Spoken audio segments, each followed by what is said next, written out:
السلام علیکم دوستانو. په پیښور کې یو ګلالی ځوان چې ظهیر الله نوم یې په یوه وړه خبره باندې ظالمانو ویشتلی دی او ټوله کورنۍ یې د غم په ټغر کینولې ده. دا ظلم ولې او د څه لپاره شوی دی؟ ویډیو را سره تر اخره وګورئ چې د هر څه نه خبر شئ چې په کومه خبره باندې دومره لوی ظلم وشو.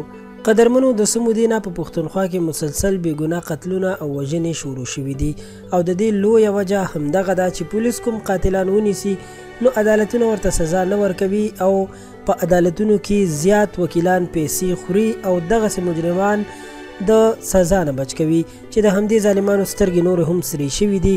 په پیښور کې دا دردونکې واقعه هغه وخت وشوه کله چې یو 19 کلن ځوان چې ظهیر الله نوم یې د خپل مشر ورور په رکشه کې خپلو نیکانو یعنی چا سره چې دا کار کوي هغوی له یې روټۍ راوړه او د دې لپاره یې د خپل ورور نه رکشه اخیستې وه چې د یو عیني شاهد په وینا ظهیر الله رکشه چلوله چې په لاره کې یو 2 کسو سره رکشه لږه غوندې وجنګېده خو دغه 2 کسان په موټرسایکل باندې وو خو هېڅوک هم خوږ نه شول او بیا هغه کسانو ظهیر الله ته کنځل شروع کړل. موږ پکې خلاصې وکړو او دغه دواړه خوا کسان مو رخصت کړل خو دوی بیا په لاره کې د ظهیر الله مخه نیولې وه او هغه یې راکوز کړی و، سوک سپېړه یې هم کړې وه او بیا یې په سر باندې ویشتلی و. د ظهیر الله ورور په ژړا ژړا وویل چې دا واقعه په باندې 1 بجه د ورځې شوې ده او همدغه وخت زما نه ورور رکشه واخیسته چې بیا لږ ساعت پس د هغه بېګناه قتل شو.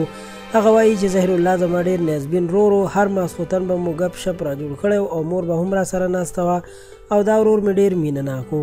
د ظهیر الله ورور وایي چې ما ته مې بل ورور رینګ وکړو چې راشه ظهیر الله چا سره جنګ کړی چې زه کله ورغلم نو زما کشر ورور دغلته نه و. وروسته بیا خبر شوم چې هغه اسپتال ته رسول شوی.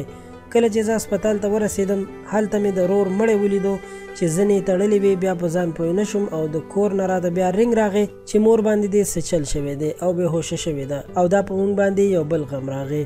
هغه وایي چې ورور به مې د فلټر اوبو کار کولو او فلټر اوبه به یې دوکانونو او دفترونو کې ګرځولې یعنې خرڅولې به یې خو خپله غریبۍ کې هم چا پرې نه ښودو او ظلم یې راسره وکړو او موږ ټول یې په غم کېنولو. هر هغه څوک چې ډز کوي او ځان ته باتور وایي نو اول دې دا سوچ وکړي چې زما یو ډز به څومره خلک په غم کېنوي او بیا دې دا سوچ وکړي که نن دې یو څوک مړ کړو داسې وګڼه چې ته هم سبا مړ یې.